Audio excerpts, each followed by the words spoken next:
Tafsir fi Zilalil Quran karya Asy-Syahid Said Qutb dialih bahasa oleh Datuk Yusof Zaki. Semoga Allah memberkati beliau. Bismillahirrahmanirrahim. Dengan nama Allah yang Maha Penyayang dan Maha Pengasih. Iqra bismi rabbikal ladzi khalaq. Bacalah dengan nama Tuhanmu yang telah menciptakan. Khalaqal insana min alaq. Ia telah menciptakan manusia dari segumpal darah. Iqra wa rabbukal akram. Bacalah dan Tuhanmu lah yang paling pemurah. Allazi 'allama bil qalam. Yang mengajar dengan pena. Allamal insana ma lam ya'lam. Ia mengajar manusia ilmu pengetahuan yang tidak diketahuinya. Kalla innal insana la yatgha. Sebenarnya manusia itu bersifat melampau dan takbur. Ar-ra'ahu istaghna. Kerana melihat dirinya mempunyai harta kekayaan. Inna ila rabbikar ruj'a. Sesungguhnya kepada Tuhanmu lah perkembalian manusia. Ara'atal ladzi yanha. Apakah pandanganmu terhadap orang yang melarang? Abdan iza shalla. Seorang hamba Allah apabila ia hendak mengerjakan solat. Ara'aita in kana 'alal huda. Apakah pandanganmu jika orang yang dilarang itu berada di jalan hidayah? Au amara bit taqwa, atau menyuruh orang lain bertakwa kepada Allah. Ara'aita in kazzaba wa tawalla. Apakah pandanganmu jika orang yang melarang itu mendustakan dan berpaling dari keimanan? Alam ya'lam bi anna Allah yara. Tidakkah ia mengetahui bahawa Allah itu melihat? Kalla la imlam yang tahila nasfa'an bin nasiyah. Tidak sekali-kali begitu. Demi sesungguhnya jika ia tidak berhenti dari perbuatan yang keji itu, kami akan tarikkan ubun-ubunnya dan menyeritkannya ke dalam neraka. Nasiyatin kazibatin khoti'ah, yaitu ubun-ubun manusia yang pendusta dan berdosa. Falyad huna dia. Biarlah dia memanggil kuncu-kuncunya untuk menolongnya. Sanad uzzabaniyah. Kami akan memanggil malaikat zabaniyah yang bengis dan kasar untuk menyeksanya. Kalla la tuti' wasjud waqtarib. Tidak sekali-kali begitu. Janganlah engkau menurut kehendaknya. Malah sujudlah dan dampingilah dirimu kepada Allah. Permulaan surah ini merupakan ayat-ayat Al-Quran yang pertama yang diturunkan mengikut kata sepakat para ulama. Riwayat menyebut ayat-ayat yang lain yang mula diturunkan itu adalah tidak dapat dipegang.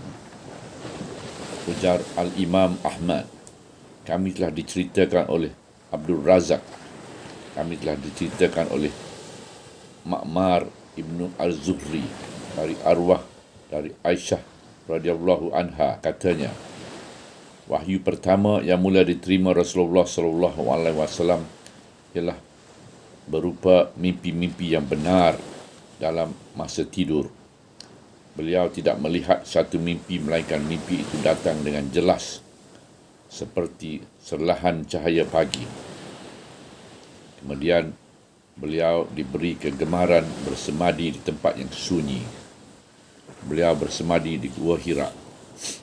Di sanalah beliau beribadat beberapa malam lamanya sebelum beliau pulang kepada keluarganya dan berbekal untuk itu. Kemudian beliau pulang lagi kepada Khadijah dan berbekal pula seperti itu sehingga datanglah kebenaran semasa beliau berada dalam Gua Hira. Ia didatangi malaikat Jibril yang berkata kepada beliau, bacalah. Jawab beliau, aku tidak pandai membaca. Dan beliau bercerita. Lalu malaikat itu datang memeluknya hingga membuat aku penat. Kemudian ia melepaskan aku sambil berkata, bacalah. Aku menjawab, aku tidak pandai membaca.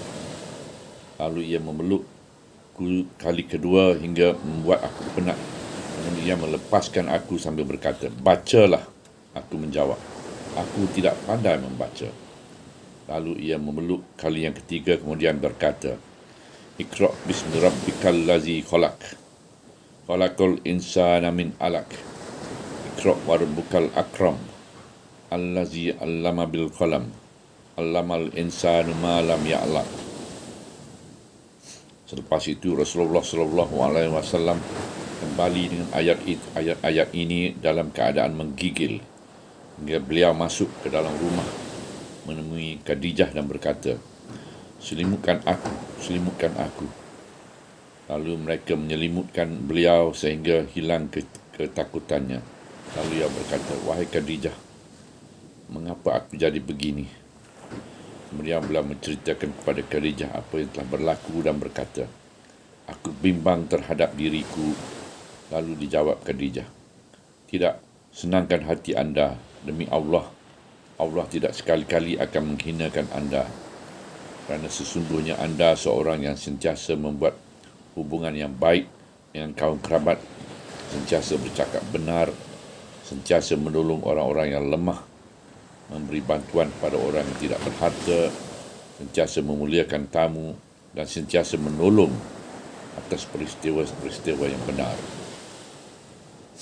Kemudian Khadijah membawa beliau bertemu dengan Warakah Ibnu Naifal, Ibnu Asad, Ibnu Abdul Uzza, Ibnu Qusay, iaitu sepupu Khadijah sebelah bapanya. Dia adalah seorang yang telah memeluk agama Nasrani pada masa jahiliah lagi. Dia boleh menulis kitab dalam bahasa Arab dan telah menulis kitab suci Injil dan bahasa Ibrani sebanyak yang dikehendaki Allah. Dia seorang tua yang telah buta matanya. Lalu Khadijah berkata, wahai sepupuku, dengarlah cerita dari anak saudaramu ini. Kata Warakah, wahai anak saudaraku, apakah yang kau lihat? Lalu Rasulullah SAW menceritakan segala apa yang telah dilihatnya. Kemudian Warakah berkata, itulah malaikat yang diturunkan kepada Musa. Aku berangan-angan kembali muda belia. Aku berangan-angan semoga aku masih hidup sewaktu engkau diusir keluar oleh kaum engkau. Lalu Rasulullah SAW bertanya, apakah mereka akan mengusirku keluar? Jawab Warakah, ya. Tiada siapa pun yang datang membawa apa yang dibawa engkau, melainkan ia akan dimusuhi. Jika aku sempat dengan masamu, aku akan memberi sepenuh pertolongan kepadamu. Tapi tidak lama kemudian Warakah meninggal dunia. Hadis ini dikeluarkan di dalam Sahih Al-Bukhari dan Sahih Muslim dan hadis Az-Zuhri. Menurut riwayat At-Tabari dengan isnadnya dari Abdullah Ibnu Az-Zubair, katanya, sabda Rasulullah SAW, malaikat itu datang kepadaku semasa aku sedang tidur, membawa sejenis bekas dari kain broket yang di dalamnya ada sebuah kitab, lalu berkata, bacalah. Aku pun menjawab, aku tidak pandai membaca. Lalu ia memelukku hingga aku sangka aku tentu mati. Kemudian ia melepaskan aku dan berkata, bacalah. Aku pun menjawab, aku nak baca apa?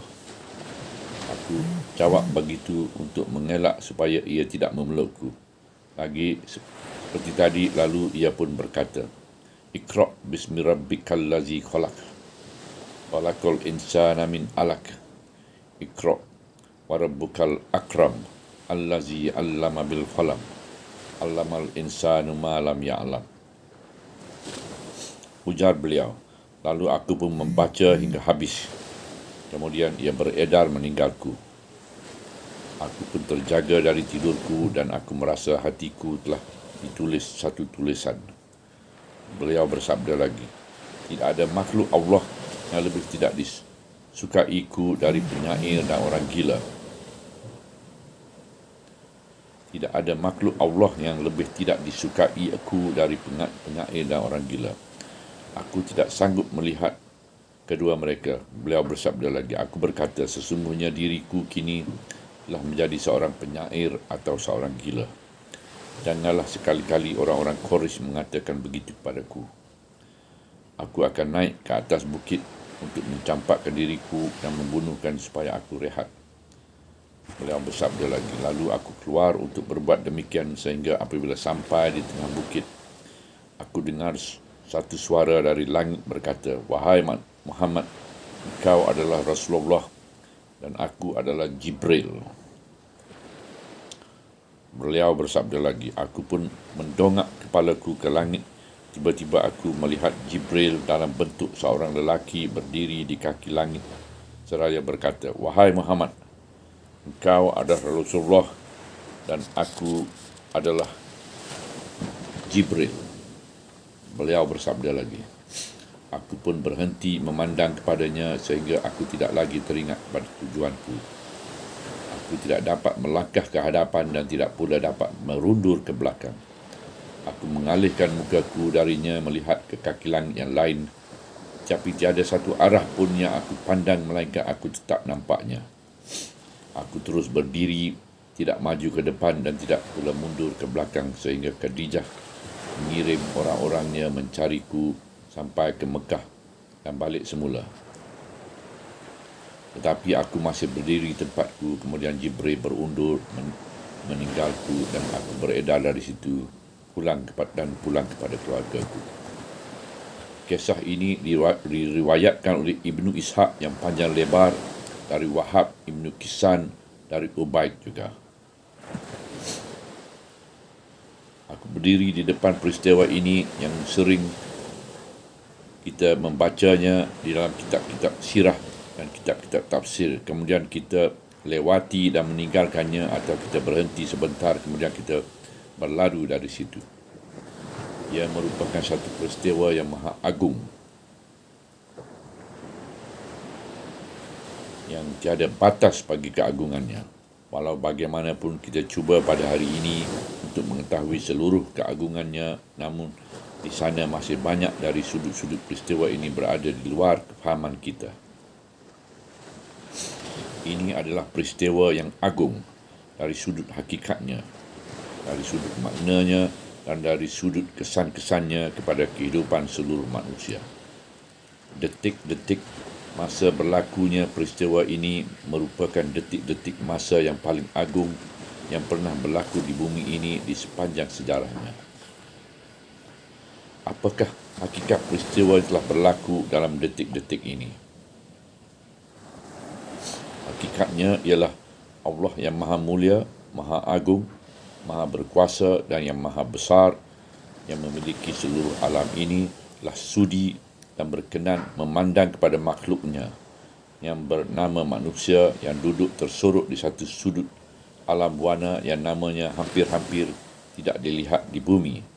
Lalu ia muliakannya dengan memilih salah seorang dari mereka untuk menjadi pusat pancaran nur ilahi, khazanah hikmatnya, tempat turun kalamnya yang bersuci, yang suci dan wakil yang menyampaikan ketetapan-ketetapan yang dikehendakinya terhadap makhluk manusia ini.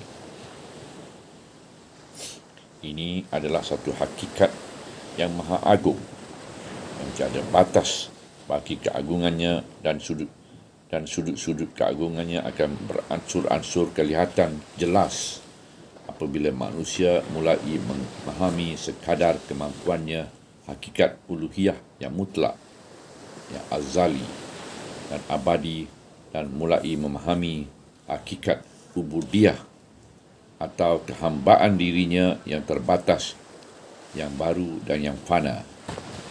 Kemudian ia akan merasa kemanisan kesan dari perhatian dan inayah Allah itu terhadap makhluk manusia dan menerimanya dengan penuh patuh, syukur dan gembira apabila ia memahami kalam Allah yang bergema di alam yang diturunkan kepada manusia, yang duduk tersorok di suatu sudut alam yang kecil. Apakah makna peristiwa ini?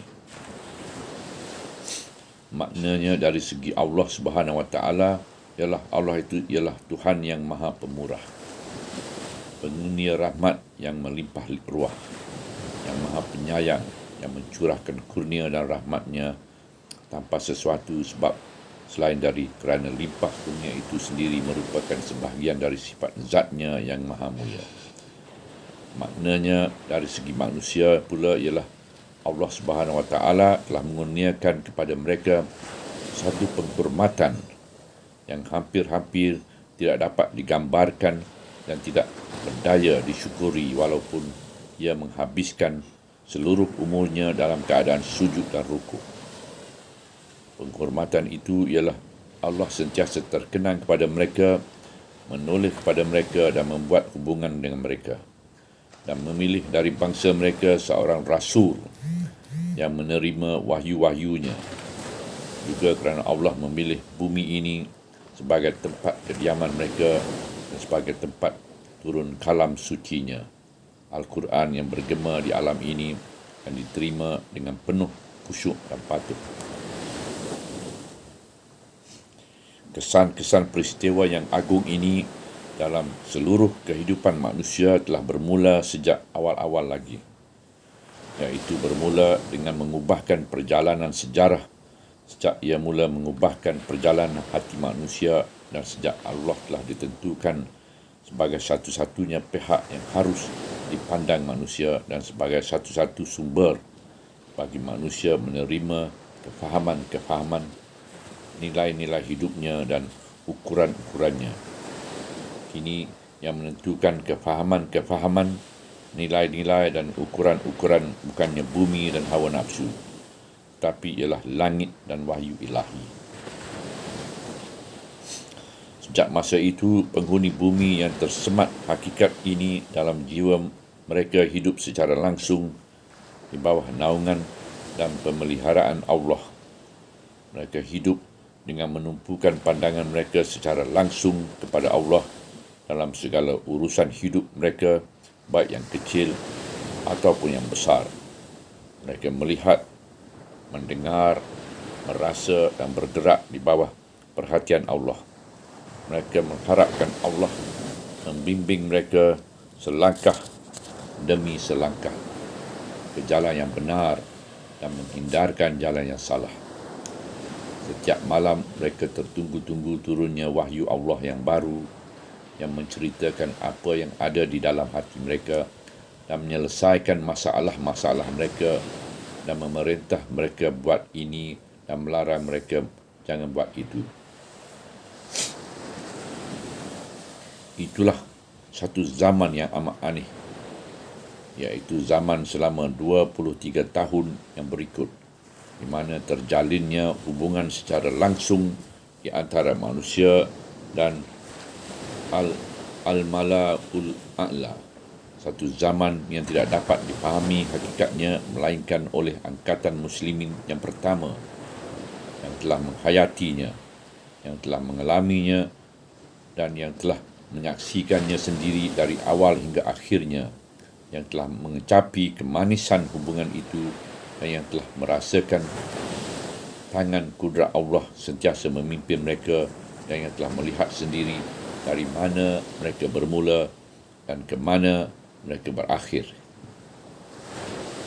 iaitu satu jarak perbezaan yang amat jauh yang tidak dapat diukur dengan mana-mana ukuran bumi, iaitu jarak yang wujud di dalam hati yang tidak dapat disamakan dengan jarak yang wujud di alam yang zahir, juga tidak dapat disamakan dengan jarak jauh yang wujud di antara bintang-bintang dan alam-alam yang lain, iaitu jarak perbezaan di antara menerima bimbingan dari bumi dengan menerima bimbingan dari laut, dari langit, dan jarak perbezaan mencari petunjuk dari hawa nafsu dengan mencari petunjuk dari wahyu Allah. Jarak perbezaan di antara pimpinan jahiliyah dengan pimpinan Islamiah, di antara pimpinan manusia dengan pimpinan Rabbani, iaitu satu jarak perbezaan yang lebih jauh dari jarak bumi dengan langit di alam bintang-bintang. Mereka mengenal dan mengecapi kemanisan rasanya, mereka menyedari nilainya, dan mereka benar-benar merasa kesan dari kehilangan zaman ini apabila Rasulullah SAW kembali ke rahmatullah, dan dengan itu putuslah zaman yang cemerlang itu, iaitu satu zaman yang tidak dapat digambarkan oleh akal seandainya ia tidak benar-benar berlaku di alam kenyataan. Dari Anas radhiyallahu an berkata, Abu Bakar telah berkata kepada Umar radhiyallahu an selepas wafatnya Rasulullah sallallahu alaihi wasallam, "Mari kita pergi bersama ke rumah Ummu Aiman radhiyallahu anha untuk mengunjunginya sebagaimana Rasulullah sallallahu selalu mengunjunginya." Apabila kedua-duanya datang menemui Ummu Aiman, ia pun menangis. Lalu kedua-duanya berkata, "Mengapa makcik menangis? Tidakkah makcik tahu bahawa balasan yang disediakan di sisi Allah itu adalah lebih baik untuk Rasulullah sallallahu alaihi wasallam?" Jawab Ummu Aiman, "Ya, makcik tahu bahawa balasan yang disediakan di sisi Allah itu adalah lebih baik untuk Rasulullah sallallahu alaihi wasallam.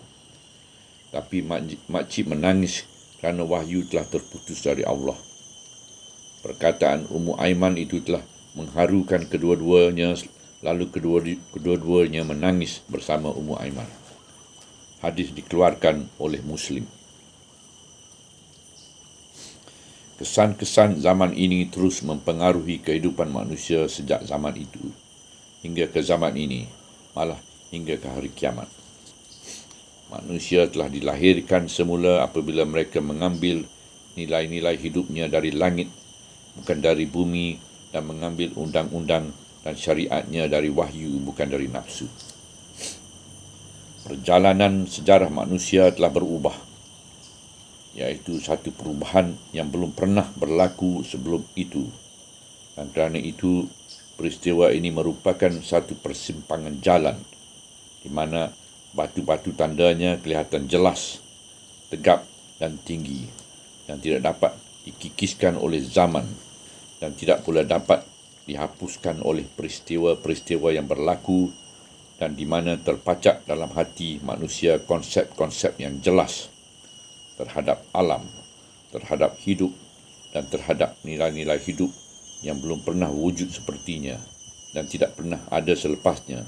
Satu konsep lain yang lengkap, bersih dan bebas dari segala perhitungan-perhitungan bumi yang serupa dengannya, di samping sifat yang realistik dan sesuai dengan kehidupan manusia. Asas-asas sistem ilahi ini telah ditegakkan di bumi dengan jelas dan terang. Ayat 42 daripada surah Al-Anfal, "Agar siapa yang binasa, ia binasa selepas mendapat keterangan yang jelas, dan siapa yang hidup, ia hidup selepas mendapat keterangan yang jelas." Ya, ini tiada sebarang kesamaran dan kekeliruan. Andainya berlaku kesesatan dan penyelewengan, maka kesesatan dan penyelewengan itu adalah berlaku dengan ilmu pengetahuan dan dengan sengaja. Itulah satu peristiwa yang unik di zaman yang unik, iaitu satu peristiwa pemutus dalam sejarah umat manusia seluruhnya. Bukannya dalam sejarah satu umat atau satu generasi. Satu peristiwa yang telah dirakamkan oleh seluruh alam dan hati nurani manusia. Tinggal lagi hati nurani ini sepatutnya pada hari ini terus mengingati peristiwa yang agung ini tanpa melupakannya, dan harus dikenangi selama-lamanya sebagai hari kelahiran semula manusia yang hanya dapat disaksi sekali sahaja di sepanjang zaman. Inilah ulasan bahagian awal dari surah ini, sedangkan bahagian-bahagian bakinya adalah jelas diturunkan selepasnya. Ia mengisahkan beberapa peristiwa yang berlaku dalam perjalanan hidup Rasulullah SAW pada masa-masa kebelakangan, iaitu selepas beliau diperintah menyampaikan dakwah dan mendirikan ibadat solat dengan terus terang, atau selepas berlakunya penentangan dari kaum musyrikin, dan peristiwa itulah yang ditunjukkan oleh ayat.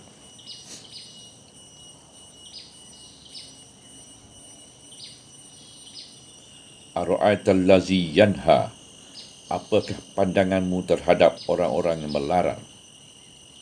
Abdan iza solla, seorang hamba Allah apabila ia hendak mengerjakan solat.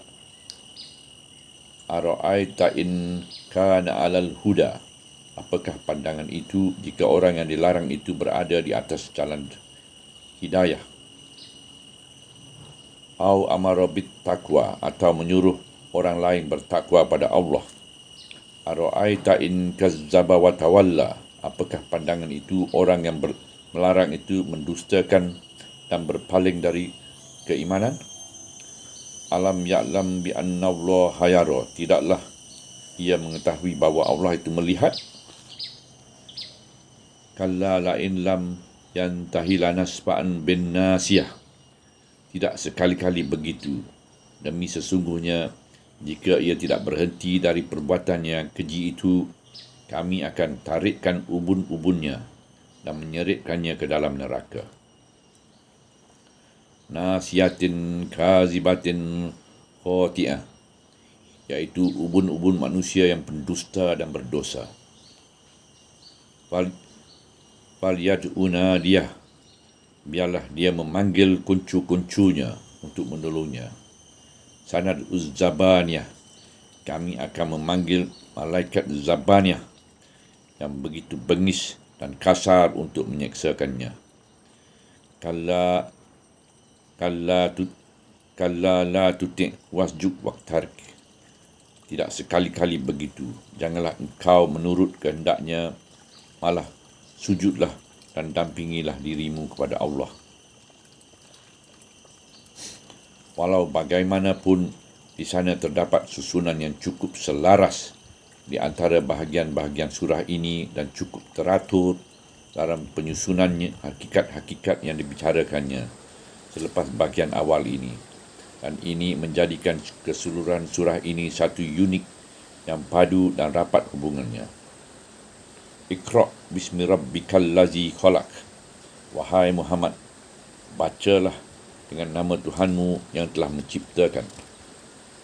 Khalaqal insana min alaq, ia telah menciptakan manusia dari segumpal darah. Iqra' wa rabbukal akram, bacalah dan Tuhanmu lah yang paling pemurah. Allazi allama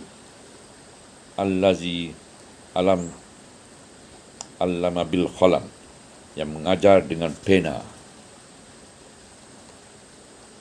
Allamal insana ma lam ya'lam, yang mengajar manusia ilmu pengetahuan yang tidak diketahuinya.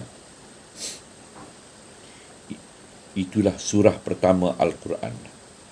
Ia dimulakan dengan nama Allah yang mengarahkan Rasulnya SAW pada kali yang pertama beliau berhubung dengan Al-Mala'ul A'la, dan pada kali yang pertama beliau menghayunkan langkahnya di jalan dakwah di mana beliau dipilih Allah untuknya.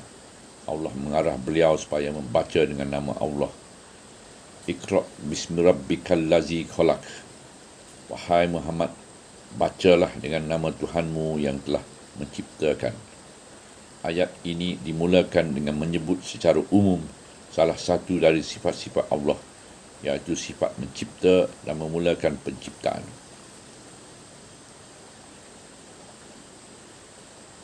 Iqra' bismi rabbika, bacalah dengan nama Tuhanmu, allazi khalaq, yang telah menciptakan.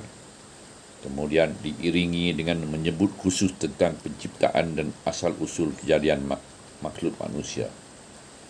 Khalaqal insana min alaq, ia telah menciptakan manusia dari segumpal darah, iaitu dari titik darah beku yang melekat di dalam rahim, iaitu dari asal mula yang sangat kecil dan bersahaja, kemudian dengan limpah kemurahannya dan dengan kudrat kuasanya, ia mengangkat segumpal darah itu kepada darjat manusia yang mengerti dan boleh belajar.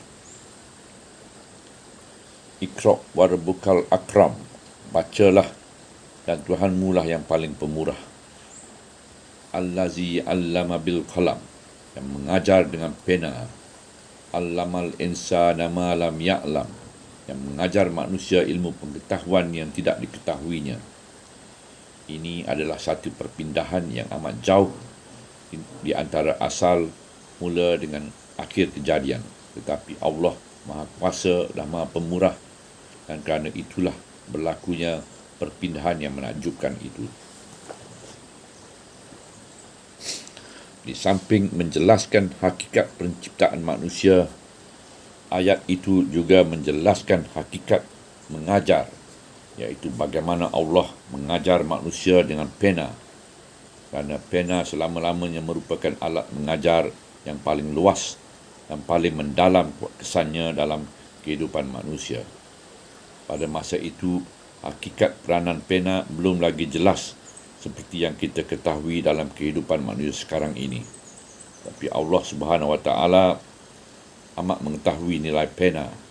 Kerana itulah ia menyebutnya pada detik pertama kemunculan agama yang terakhir bagi umat manusia dan pada surah yang pertama dari surah-surah Al-Quran Al-Karim. Namun begitu, Rasulullah SAW sendiri yang membawa surah ini bukanlah orang yang pandai menulis dengan pena. Oleh itu, andainya Al-Quran itu bukannya wahyu dari Allah, malah perkataan yang dikarangkan oleh beliau, tentulah beliau tidak akan menonjolkan hakikat peranan pena itu pada detik pertama dakwahnya. Hakikat ini tentulah tidak tertonjol andainya Al-Quran itu bukannya wahyu dan bukannya risalah dari Allah. Kemudian ayat ini menjelaskan sumber pengejarannya, iaitu sumbernya ialah Allah. Dari Allah manusia mengambil ilmu pengetahuan yang telah dan sedang diketahui olehnya. Dari Allah manusia mengetahui segala rahsia alami yang dibuka kepadanya, mengetahui segala rahsia kehidupan dan rahsia-rahsia dirinya sendiri. Segala-galanya datang dari sumber, dan sana tiada sumber yang lain dari Allah. Dengan bahagian awal surah ini yang diturunkan pada detik pertama Rasulullah SAW berhubung dengan Al-Mala'ul A'la, diletakkan batu asas kefahaman keimanan yang luas, iaitu setiap urusan, setiap gerak langkah dan setiap tindakan hendaklah dimulakan dengan nama Allah dan diteruskan dengan nama Allah. Pada Allah ia menuju dan padanya ia kembali. Dan Allah itulah yang mencipta dan dialah yang juga mengajar. Dari Allah asal usul kejadian, dan dari Allah datangnya segala pengajaran dan segala ilmu pengetahuan. Manusia belajar dan mengajar, dan seluruhnya bersumberkan Allah yang mencipta dan mengajar. Allamal insana ma lam ya'lam, yang mengajar manusia ilmu pengetahuan yang tidak diketahuinya. Hakikat pertama Al-Quran yang diterima oleh Rasulullah SAW inilah yang terus mengawal perasaannya, mengawal lidahnya, mengawal tindak tanduknya di sepanjang hidupnya selaku asas keimanan yang pertama. Ujar Al-Iman Samsuddin Abu Abdullah Muhammad Ibn Qayyim Al-Juziyah dalam kitabnya menyaringkan contoh-contoh teladan yang ditunjuk oleh Rasulullah dalam amalan menyebut dan mengingati Allah. Nabi SAW adalah seorang manusia yang paling sempurna ingatan dan sebutannya terhadap Allah Azza wa Jalla. Malah semua perkataan dan percakapannya adalah mengenai peringatan kepada Allah dan segala sesuatu yang berhubung dengannya. Semua perintah, larangan dan perundangannya yang disampaikan kepada umat muslim merupakan peringatan darinya terhadap Allah. Semua penjelasannya tentu nama-nama Allah, tentang nama-nama Allah, sifat-sifatnya, hukum-hukumnya, tindakan-tindakannya, janji-janjinya yang baik dan janji-janji azab seksanya merupakan peringatan darinya terhadap Allah. Segala sanjungan dan kesyukuran terhadap nikmat-nikmat Allah, segala kata-katanya yang mengagung-agungkan Allah, segala tahmidnya dan segala tasbihnya merupakan peringatan darinya terhadap Allah. Segala permohonan dan doa-doanya, segala kegemaran dan ketakutan dan merupakan peringatan darinya terhadap Allah. Segala diam dan senyapnya merupakan kenangan hatinya terhadap Allah. Beliau adalah seorang yang mengingati Allah di sepanjang masa dan dalam semua keadaan. Ingatan dan kenangannya terhadap Allah adalah berlangsung bersama gerak nafasnya, sama ada dia berdiri, duduk, baring, berjalan kaki, menunggang, pergi dan singgah, berlepas dan berhenti dalam penafsirannya. Persafirannya, apabila beliau bangkit dari tidurnya, beliau membaca, Alhamdulillahillazi ahyana ba'dama amatana wa ilaihin nusur. Segala sanjungan itu terpulang pada Allah yang menghidupkan kita setelah ia mematikan kita, dan kepadanya kita kembali. Ujar Aisyah radhiyallahu anha, apabila beliau bangkit solat di waktu malam, dia mengucapkan Allahu Akbar 10 kali dan La ilaha illallah 10 kali, kemudian ia berdoa 10 kali. Ya Allah, ya Tuhanku, aku berlindung padamu dari kesulitan dunia dan kesulitan hari kiamat. Kemudian barulah ia memulakan solat, ujar Aisyah radhiyallahu anha. Menurut kebiasaannya, apabila beliau bangkit di waktu malam, beliau membaca, tiada Tuhan yang layak disembah melainkan hanya Engkau. Maha suci Engkau. Ya Tuhanku, aku pohon keampunan darimu terhadap dosa-dosaku dan aku pohon limpah rahmatmu. Ya Tuhanku, tumbuhkan ilmu untukku dan janganlah Engkau pesongkan hatiku ke jalan yang sesat setelah Engkau berikan hidayah kepadaku, dan kurniakanlah padaku rahmat dari sisimu. Sesungguhnya Engkau Tuhan yang Maha Pengurnia. Dari hadis ini disebut oleh Abu Daud. Dan beliau bersabda, barang siapa yang bangkit di waktu malam dan membaca La ilaha illallah wahdahu la syarikalah, lahul mulku wa lahul hamdu wa yumitu wa ala kulli syai'in qadir. Alhamdulillah, subhanallah, walhamdulillah, wa la ilaha illallah, wallahu akbar, wa la hawla wa la quwata illa billahil aliyyil azim. Kemudian berdoa, Allah maghfirli, atas lain-lain doa dan saya dimakbulkan doanya. Dan jika ia mengambil wuduk dan mendirikan solat, nescaya diterimakan solatnya. Hadis ini disebut oleh Al-Bukhari. Ibn Abbas telah menceritakan tentang Rasulullah SAW pada malam ia bermalam di rumahnya. Katanya, apabila beliau bangkit dari tidur, beliau mendongakkan kepalanya ke langit dan membaca 10 ayat yang akhir dari surah Ali Imran.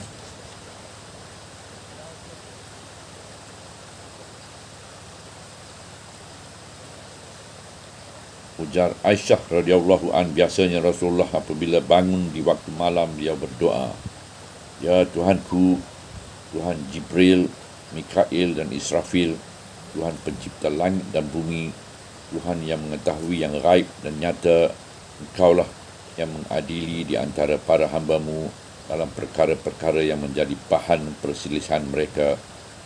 Tunjukkanlah mana yang benar padaku dalam perkara-perkara yang dipertikaikan itu. Sesungguhnya Engkaulah yang Engkaulah yang memberi hidayat kepada sesiapa yang dikehendakimu ke jalan yang lurus. Dan mungkin juga Aisyah berkata, adalah Rasulullah SAW memulakan bacaan solatnya dengan doa tersebut. Biasanya apabila beliau selesai mendirikan solat witir, beliau membaca Subhanallahil Qudus, Subhanallahil Qudus, Subhanallahil Qudus dengan memanjangkan suaranya pada kali yang ketiga. Biasanya apabila baginda keluar dari rumahnya, baginda membaca, dengan nama Allah, aku bertawakal kepada Allah. Ya Tuhanku, aku berlindung padamu dari menyesatkan orang atau disesatkan oleh orang, atau dari menggelincirkan orang lain, atau dari digelincirkan dari jalan yang benar, atau menganiayai orang, atau dianiayai orang, atau jadi bodoh, atau diperbodohkan orang.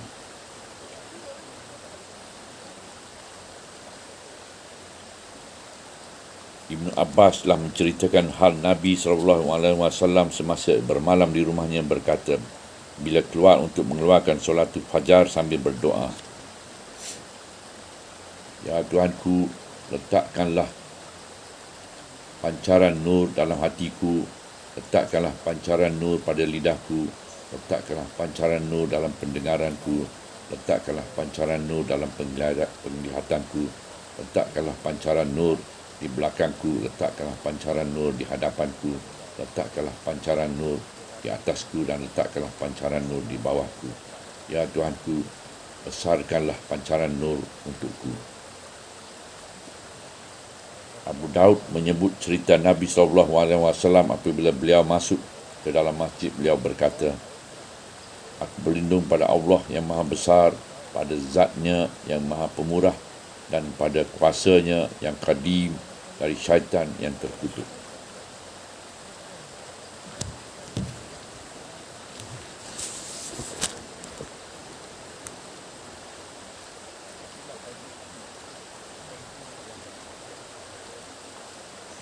Demikianlah segala kegiatan hidup Rasulullah itu adalah terpengaruh dengan arahan ilahi yang telah diterima olehnya dalam detik pertama beliau dibangkit menjadi Rasul, dan arahan inilah yang menjadi tapak yang kuat bagi pemikiran dan kefahaman keimanannya. Sepatutnya kesedaran tersebut terhadap hakikat bahawa Allah sebagai Tuhan yang mencipta, Tuhan yang mengajar, dan Tuhan yang mencurahkan limpah kurnianya mendorong manusia ke arah mengenal Allah dan bersyukur padanya. Tapi apa yang telah berlaku ialah sebaliknya, dan penyelewangan ini yang diperkata dalam bahagian kedua surah ini. Kalla innal insana layatgha. Sebenarnya manusia itu bersifat melampau dan takbur. Ar-ra'ahu sta'na, kerana melihat dirinya telah mempunyai harta kekayaan. Inna ila rabbikar ruj'a, sesungguhnya pada Tuhanmu lah perkembalian. Allah itulah yang telah memberi rezeki dan mengurniakan kekayaan kepada manusia di samping menciptakan mereka, memuliakan mereka dan mengajar ilmu pengetahuan kepada mereka. Tetapi manusia pada umumnya, kecuali mereka yang melindungi imannya, tidak bersyukur apabila mereka diberi nikmat harta hingga mereka kaya raya.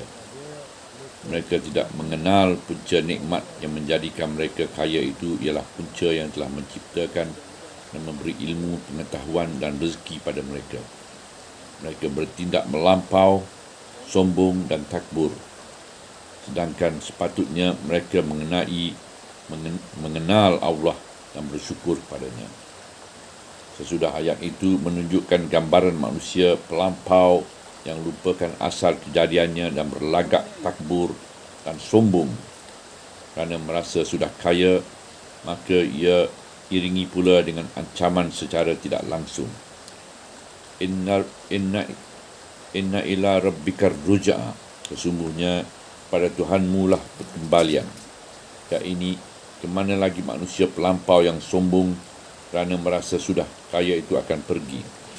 Sekaligus ayat ini juga mengemukakan satu dasar dari dasar-dasar pemikiran dan kefahaman keimanan, iaitu dasar perkembalian kepada Allah, iaitu konsep balik kepada Allah dalam segala perkara dan urusan, dalam segala niat dan tindakan. Kerana di sana Tidak ada tempat kembali yang lain dari Allah. Hanya kepada Allah sahaja pulangnya manusia yang soleh dan manusia yang jahat, manusia yang taat dan manusia yang derhaka, manusia yang benar dan manusia yang batil, manusia yang baik dan manusia yang fasik, manusia yang kaya dan manusia yang miskin. Hanya kepada Allah jua kembalinya manusia pelampau yang angkuh, yang merasa dirinya sudah kaya itu. Segala-galanya akan kembali kepada Allah, kerana dari Allah akan bermula dan kepada Allah mereka akan berakhir. Demikianlah berkumpulnya dalam dua bahagian ayat ini pembicaraan tentang pemikiran dan kefahaman keimanan, iaitu tentang penciptaan, penghormatan dan pengajaran Allah kepada makhluk insan, kemudian diakhiri dengan perkembalian pulang kepada Allah yang Maha Esa, yang tiada sekutu baginya. Inna ila rabbikar ruj'a, sesungguhnya kepada Tuhanlah perkembalian. Bahagian yang ketiga dari surah yang pendek ini menayangkan satu gambaran dari sifat-sifat keterlaluan dan keangkuhan yang keji, yang menimbulkan rasa takjub dan kaget dengan gaya pengungkapan Al-Quran yang unik. Ara'aital lazi yanha, apakah pandanganmu terhadap orang yang melarang abdan iza shalla, seorang hamba Allah apabila ia hendak mengerjakan solat. Ara'aita in kana alal huda, apakah pandanganmu jika orang yang dilarang itu berada di atas jalan hidayah. Au amara bit taqwa, atau menyuruh orang lain bertakwa pada Allah.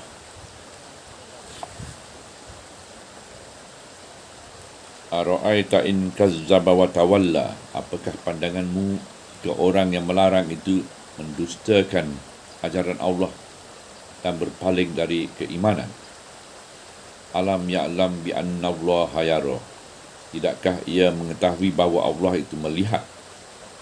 Ayat-ayat ini begitu jelas mencemuh dan membayangkan rasa takjub atas perbuatan keji yang dinyatakan dalam satu cara pengungkapan yang tidak dapat ditandingi dalam bahasa persuratan dan tidak dapat diungkap melainkan dengan uslub bahasa wahyu yang hidup, yang mengungkap dengan sentuhan yang putus-putus dan pantas. Ara'aita, apakah pandanganmu, apakah fikiranmu terhadap perbuatan yang keji itu? Apakah perbuatan itu pantas berlaku? Ara'aital lazi yanha, apakah pandanganmu terhadap orang yang melarang abdan iza shalla, seorang hamba Allah apabila ia hendak mengerjakan solat. Apakah pandanganmu apabila orang itu menambahkan perbuatannya yang keji dan buruk itu dengan satu perbuatan keji dan buruk yang lain?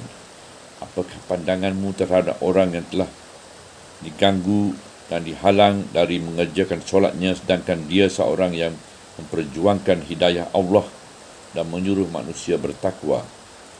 Apakah patut dia diganggu dan dihalang, sedangkan dia membawa petunjuk Allah dan menyuruh manusia bertakwa kepada Allah? Apakah pandanganmu jika orang itu menambahkan perbuatannya yang keji itu dengan satu perbuatan yang lebih keji lagi, iaitu ara'aita in kazzaba wa tawalla, apakah pandanganmu jika orang itu melarang, orang yang melarang itu mendustakan ajaran Allah yang berpaling dari keimanan? Di sinilah datangnya ancaman Allah secara halus. Alam ya'lam bi anna Allah yara, tidakkah ia mengetahui bahawa Allah itu melihat, yakni Allah melihat tindak tanduknya yang tidak dipercayakan ajaran Allah dan tidak mahu beriman itu, dan melihat perbuatannya yang melarang orang mukmin dari mengerjakan ibadat solat itu, sedangkan orang itu berada di atas jalan hidayah dan menyuruh bertakwa dan menyuruh bertakwa. Allah melihat dan di sebalik penjahatan itu ada akibatnya. Alam ya'lam bi anna Allah yara, tidakkah ia mengetahui bahawa Allah itu melihat. dan di hadapan pemandangan manusia pelampau yang menentang dakwah, keimanan dan ketaatan kepada Allah, ditunjukkan amaran akhir yang tegas, iaitu satu amaran yang terbuka, bukan lagi satu amaran secara halus. Kalla la'in lam yantahi lanasfa'an bin nasiyah. Tidak, sekali-kali tidak. Demi sesungguhnya, jika ia tidak berhenti dari perbuatan yang keji itu, kami akan tarikkan ubun-ubunnya dan menyeretkannya ke dalam neraka. Nasiyatin kazibatin khoti'ah, iaitu ubun-ubun manusia yang berdusta dan berdosa. Falyad hunadiyah, biarlah dia memanggil kuncu-kuncunya untuk menolongnya. Sanad uzzabaniyah, kami akan memanggil malaikat zabaniyah yang bengis dan kasar untuk menyeksanya. Amaran ini merupakan amaran yang tepat pada waktunya dengan menggunakan kata-kata yang kasar. Kalla la'in lam yantahi lanasfa'an bin nasiyah, kami akan tarikkan ubun-ubunnya. Nasiyatan kazibatan khoti'ah, iaitu ubun-ubun manusia yang pendusta dan berdosa. Ini adalah satu amaran yang tepat dengan masanya dengan menggunakan perkataan yang keras. Kalla la'in lam yantahi lanasfa'an bin nasiyah, tidak, sekali-kali tidak. Demi sesungguhnya, jika ia tidak berhenti dari perbuatan yang keji itu, kami akan tarikkan ubun-ubunnya dan menyeretkannya ke dalam neraka. Ungkapan kami akan tarikkan adalah satu ungkapan yang kasar, dan bunyi ungkapan tarik itu sendiri membayangkan maknanya yang keras, iaitu mengheret dengan kasar. Maksud dari kata-kata ubun-ubun ialah dahi, iaitu bahagian anggota yang selalu diangkat tinggi-tinggi oleh orang yang berlagak sombong dan takbur, iaitu ubun-ubun yang memang wajar ditarik dan ditumbangkan. Nasiyatin kazibatin khoti'ah, iaitu ubun-ubun manusia yang berdusta dan berdosa. Inilah masa ubun-ubun itu ditarik dan ditumbangkan, dan seandainya terlintas di hati untuk memanggil kaum keluarga dan sahabat-sahabatnya untuk membantunya, maka falyad hunadiyah, biarlah dia memanggil kuncu-kuncunya. Sanad uzzabaniyah, kami akan memanggil malaikat zabaniyah. Kesudahan dari perlawanan ini dapat diketahui dengan mudah. Dalam tayangan pemandangan akhir yang mengerikan ini, ditamatkan surah ini dengan mengarahkan orang mukmin yang patuh supaya tetap teguh beriman dan melakukan ketaatan. Kalla la tuti' wasjud waqtarik, tidak, sekali-kali begitu. Janganlah engkau menurut kehendaknya, malah sujudlah dan dampingilah dirimu kepada Allah. Ya, ini jangan sekali-kali engkau tunduk kepada manusia bongkak yang menghalangi engkau dari solat dan dakwah itu.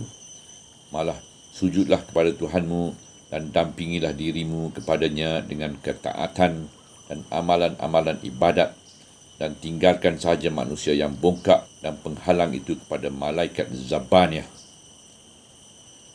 Menurut setengah-setengah riwayat yang sahih, surah ini selain dari bahagian yang pertama adalah diturunkan kerana perbuatan Abu Jahal semasa itu ia berlalu dan melihat Rasulullah SAW sedang bersembahyang di makam Ibrahim. Lalu ia berkata, "Wahai Muhammad, bukankah aku melarang engkau bersembahyang?" Lalu Rasulullah SAW menjawab dengan kata-kata yang kasar kepadanya. Dan barangkali peristiwa inilah yang membuat Rasulullah SAW memegang leher Abu Jahal dan berkata kepadanya, "Aula laka fa'aula, celakalah bagimu, celakalah bagimu." Lalu dijawab Abu Lahab, "Dengan hak apakah engkau mengancam aku? Demi Allah, akulah orang yang paling ramai pengikut-pengikut di wadi ini." Kerana itulah Allah menurunkan ayat Falyad unadiyah, biarlah dia memanggil kuncu-kuncunya. Ujar Ibnu Abbas, jika Abu Jahal memanggil kuncu-kuncunya, nescaya ia akan dibinasakan malaikat azab pada saat itu juga. Walau bagaimanapun, pengertian ayat ini adalah ditujukan kepada semua orang mukmin yang taat, patuh mengerjakan ibadat dan berjuang menyampaikan dakwah Allah, dan kepada semua pelampau yang zalim yang menahan orang-orang mukmin yang mengerjakan ibadat solah, menggugut mereka yang melakukan ketaatan dan merasa angkuh dengan kekuatan. Perintah terakhir dari Allah ialah kalla la tuti' wasjud waqtarib. Tidak sekali-kali begitu, janganlah engkau menurut kehendaknya, malah sujudlah dan dampingilah dirimu kepada Allah. Demikianlah keselarasan semua bahagian surah ini dan kesepaduan nada-nadanya. Subhanallah walhamdulillah wala ilaha illallah wallahu akbar wala haula wala quwata illa billahil aliyil azim wala haula wala quwata illa billahil aliyil azim wala haula wala quwata illa billahil aliyil azim wala haula wala quwata illa billahil aliyil azim.